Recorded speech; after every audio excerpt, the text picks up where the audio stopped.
Čo je barterový clearingový systém? Firma, ktorá nemá celoročne plne vyťažené svoje kapacity, môže svoje výrobky alebo služby ponúknuť do barterového clearingového systému.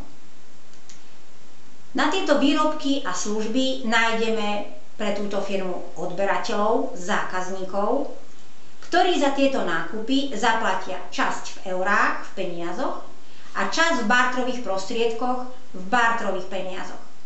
Tieto barterové peniaze sú dodávateľovi pripísané na jeho barterový účet, ktorý mu prevádzkovateľ barterového clearingového systému prevádzkuje.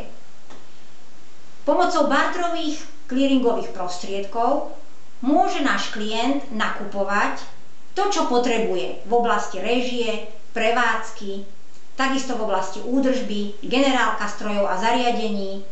Môže to byť aj oblasť investícií, modernizácie, rozvoja, ale tiež aj marketing, propagácia a ďalšie. Jednoducho povedané, príjmy naviac znamenajú aj ďalšie nákupy naviac. My sme clearingový barterový systém Superbarter.